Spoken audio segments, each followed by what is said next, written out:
Hi guys, welcome back to the channel. Thank you for tuning in. I'm just going to be going over some of my experiences working 9 to 5 jobs, some of the things I learned that, hopefully you guys can take away from, and it'll provide some value to you guys, because I know when I barely started working, if I would have known some of the things that I know now, it would have been such tremendous help. It would have helped me out in so many ways, and it would have really woken me up to the truth of most jobs, right? Of the 9 to 5 lifestyle, which is you're basically just a cog in a machine for somebody else. You are being underpaid to do tasks that help out the company to make more money.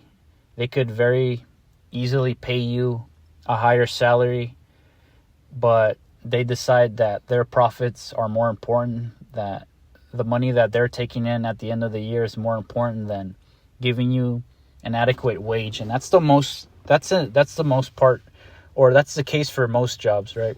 Again, I'm not here to talk about talk down on the 9 to 5. To each their own. There are some good jobs out there. There are bound to be some good companies with good ethics, right?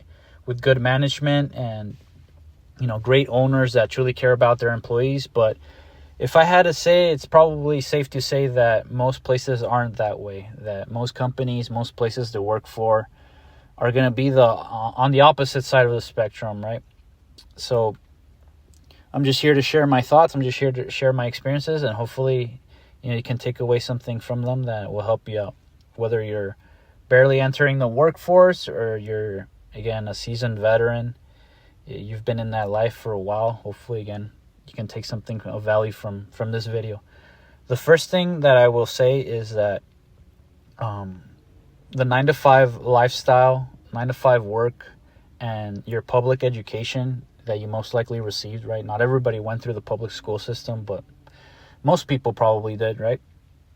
Are very parallel in structure, and when it comes to their overall idea, right? Think about it. The 9 to 5, you're told when to come in, you're told when to work, you're told when you can have a break. You have to ask permission for basic things like going to the bathroom, which is just insane. No adult should be having to ask permission to anybody to do basic bodily functions, right? It's all just, the more I think about it, it is kind of a humiliation ritual in a way. What sense does that make, right? I'm sure there are people, of course, out there that take advantage of going to the bathroom and they just waste time or whatever. But, I mean, no adult, again, should be having to ask for permission to go to the bathroom. That's just nonsense, right? Again, you're told when you can have vacation. You have to ask another person if you can take time off, right? There's a lot of power that they have over you. You have very little power. They have power over your employment, how many hours you work, right, for the most part. And you're basically under someone's thumb, under somebody else's control. You take a look at the public school system, and it's pretty much identical when it comes to structure, right?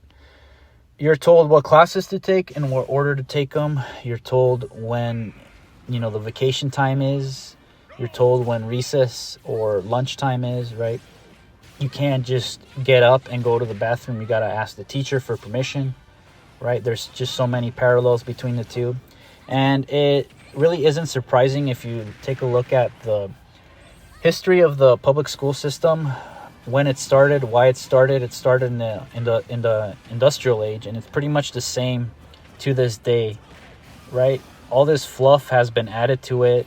All this superficial nonsense has been added to it to try to give it the appearance that it's somehow beneficial, or it's somehow, in the benefit of the people that go there, right? But it's basically just like putting a ribbon on a pig.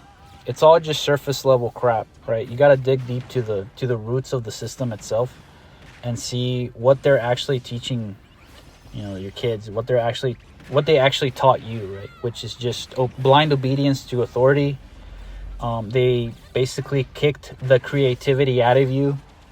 They got the creativity out of you. They made you into an unquestioning drone, right? That doesn't question things.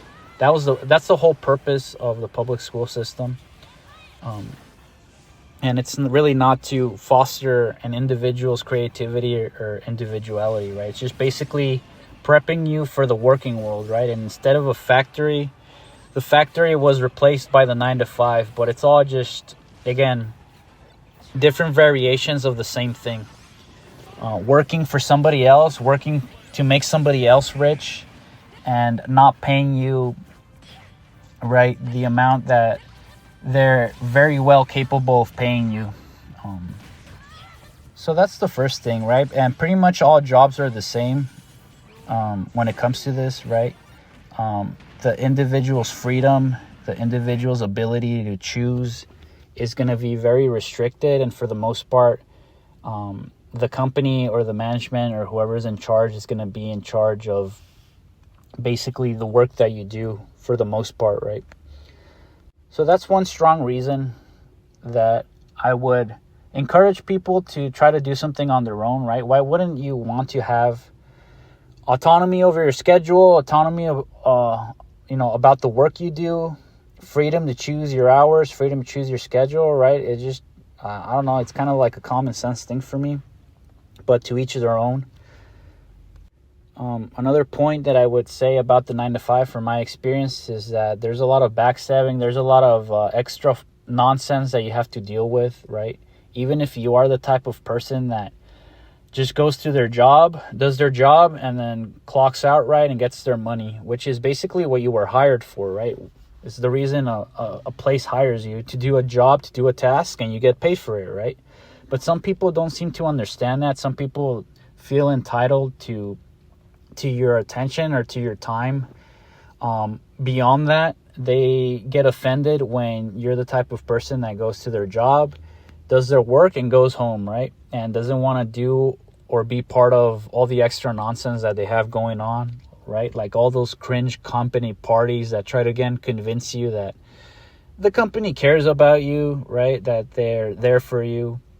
But again, from experience, I can tell you that for the most part, the company will have no problem in finding your replacement if they see fit, right? If you are an inconvenience to them in any sort of way, even if the reality might be totally different, right? Even if the reality is that you're actually a very good worker, a very good employee, right? If the company, again, finds something that they don't like, they will have no problem in replacing you. So that really stuck out to me. That really became clear to me the more I was involved in that world, right? It just quickly became crystal clear that it's all just, again, superficial platitudes that they try to sell you. They try to sell you the idea that, again, they're there for you. But for the most part, and from personal experience, I can say that it's definitely not true, right? So, and the last thing I'll say about, this topic about working a 9 to 5, about having a job, I guess, is, I guess I said in the early parts in the video, but I'll add to it. To each their own, right? Everybody has different goals. Everybody has different things they want to achieve. If a 9 to 5 is part of that equation, then all power to you, right? But if you're one of those people that just don't want to be in that world anymore, that don't want to, work a 9 to 5, that feel that fire in their belly to start something on their own, to be free of those shackles, right? Not to sound dramatic, but that's what it is for the most part. Those golden shackles, right, of working a 9 to 5, then I can tell you that it's definitely possible. I'm not quite there yet, but I've definitely improved my situation when it comes to this, right? And I can tell you that it's possible. It all just starts with your mindset. Again, we receive a lot of negative programming when we're growing up, whether through our parents, the people around us, the very education system itself, right? So it's very difficult for an individual to break out of that mold or to do their own thinking, right? The whole system is, in a way, just from the get-go designed to, again, kill your personal creativity and stifle your own thoughts, right? For the sake of the greater good or for the sake of the system, right? So from the get-go, it's an uphill battle, but it's not impossible, right? If you can break free from all this programming, all this negative programming, and, you know, do your own thinking, gain experience, gain confidence, and you can start to see that, you know, the matrix, I guess, for the lack of a better word, can be broken, right? That you can create the vision that you have for your life, and that you don't have to settle for something that was laid out for you from the moment you were born, right? All this nonsense of, you know, go to school, get a job, right? Get married, have kids. Not that there's anything wrong with that, of course, but everybody's different, right? You know, go to school, go into debt, pay off the debt for 20, 40 years, and retire when you're 60 and you have no energy left to do what it is that you want to do. If you're lucky, you have 15 to 20 years. If you're really lucky, you have a little bit more than that. But, you know, that's the lie. That's the absolute trap that is laid out for us the moment we enter the school system, right? So if you're a person that thinks differently, if you're a person that thinks that this isn't the way you want to go about things, right? That you have bigger goals for yourself, you have a much larger plan for your life, and you don't want to be one of those people that, again, you don't want to be a cog in the machine. You don't want to work for a company, you know, working for their dreams, working to make them profit. They don't pay you nowhere near the amount that they should be paying you, that they're capable of paying you, right? They have the money to give you a good salary. It's just that they don't, right? They want to keep as much profit as humanly possible for the very few people that are at the very top, right? For the very few people that are at the top of that structure, of that company structure, they want as much money as possible to go into their pockets. And they're not gonna sacrifice their profits, right, to pay you a more than decent wage, right? They're gonna pay you what they see fit. And I don't know about you, but that would be something that is really just a slap to my face and makes me not want to work for any of these companies ever again, right? But like I said, it's not black and white. I'm sure there's a lot of great companies out there, and at the end of the day, it all just comes back to what you want to do, right? If you want to be part of that world, then all power to you. If you don't want to be a part of that world and you want something for yourself, right? You want to create something for yourself. You want to work for yourself. You want to work for your dreams and not the dreams of another person or another company that doesn't care about you. Then I'm here to tell you that it's definitely possible. And from personal experience, I'm working towards it. And the more I work on it, the more I see the results, the more I see that it's possible, right? So it all just comes back to mindset and beliefs. Break out of the negative programming you've received. Do your own thinking, gain confidence, gain self-esteem. I think that's the final note that I'll leave you here with is self-esteem and confidence is just crucial. If you have those two things, if you have self-love, you start to realize that this world really is like a video game and that you can create the reality that you want, right? That you can make the dreams that you have in your head into reality, that it's possible, and that, you know, all these people telling you otherwise are still stuck in that negative programming, right? Obviously within bounds, right? I'm not saying that if you're 25 years old, you can join the NBA if you've never played basketball in your life, right? But the possibilities really are endless if you truly believe. So I'll leave you with that thought. If you made it this far, hopefully you took something positive away from this video.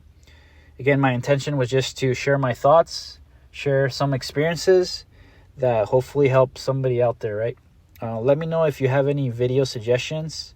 Let me know in the comments, and I'll try to make a video on them, especially if they overlap with some of my personal thoughts or experiences. And I'll see you guys in the next one.